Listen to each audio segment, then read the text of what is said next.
Subhanallah walhamdulillah wa la ilaha illallah wallahu akbar.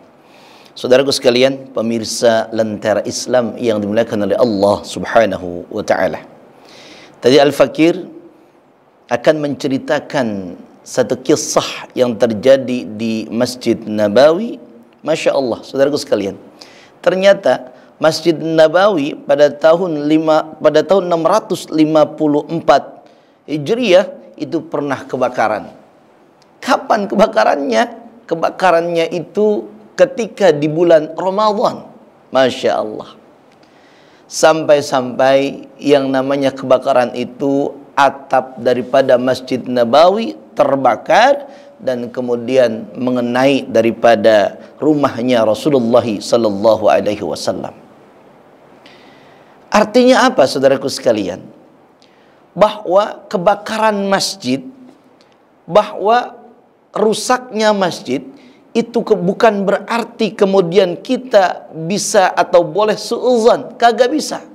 Tetap kita harus berhusnudzon. Masya Allah.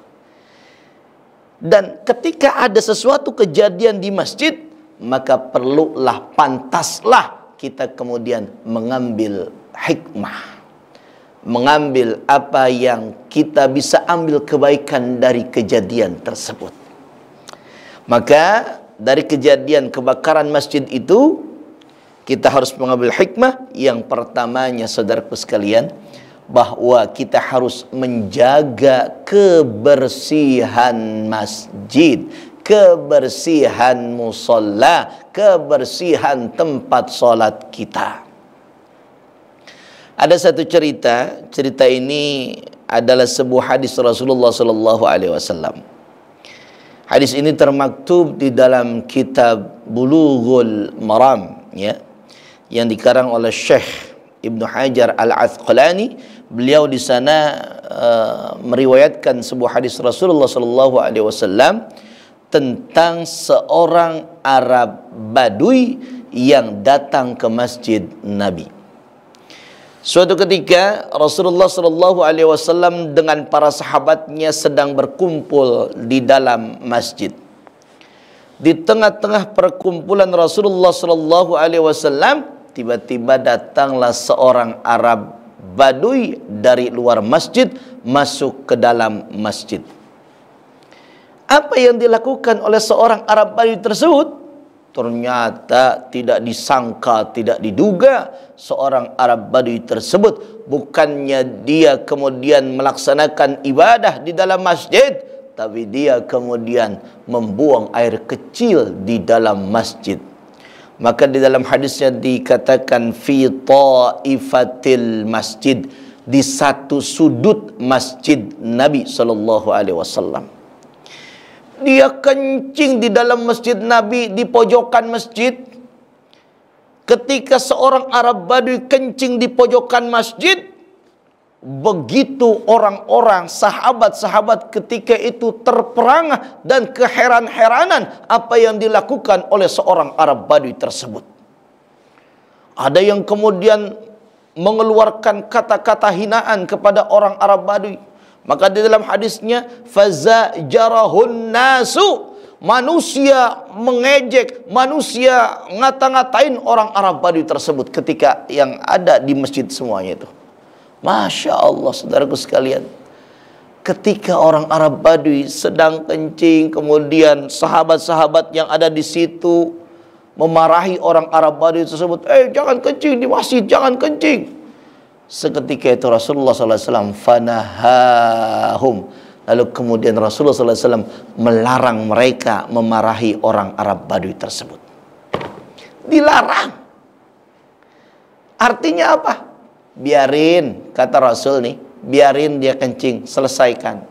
Kalau itu orang diusir dari masjid, maka kencingnya bukan hanya di satu titik yang dia tempat kencingi, tetapi kemudian akan berceceran kemana-mana. Maka kata Nabi, biarkan saja. Malah Nabi melarang orang yang kemudian memarahi orang Arab Badui tersebut.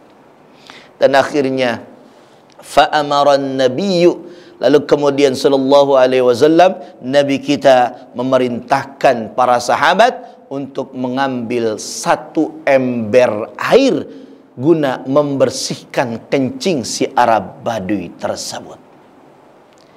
Kisah ini bisa kita petik pelajaran minimal 2, saudaraku sekalian. Apa? Yang pertama, jaga masjid itu jaga kebersihannya. Jangan disangka orang yang ngebersihin masjid itu tidak mulia. Justru orang yang ngebersihin masjid itu amat mulia.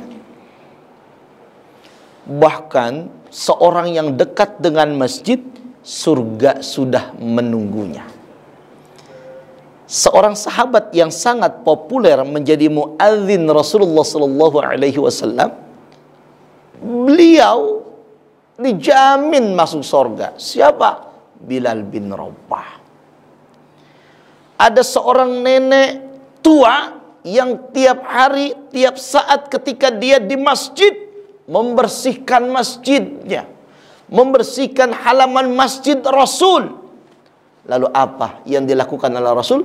Maka Rasul memuliakan seorang nenek tersebut yang selalu membersihkan masjid Nabi. Masya Allah. Maka berbanggalah orang yang dekat dengan masjid, mereka yang menjaga kebersihan masjid, mereka yang nyapu, mereka yang ngepel, mereka yang merawat kenyamanan masjid, insya Allah tidak akan terhina baik di hadapan manusia, terlebih-lebih di hadapan Allah dan Rasulnya. Saudaraku sekalian, pemirsa Lentera Islam yang dimuliakan oleh Allah Subhanahu wa ta'ala. Nah, saudaraku sekalian, ketika kita sekarang sudah tahu bahwa kita harus menjaga kebersihannya, kenyamanannya, yang kedua yang kita harus jaga apanya? Yaitu adalah kemakmurannya. Masya Allah, iklan kita di acara Lentera Islam ini begitu berderetnya, luar biasa. Kita potong dulu dengan jeda iklan. Tetaplah bersama saya Ustadz Samit di acara Lentera Islam, mengkaji Islam untuk kehidupan yang lebih sempurna.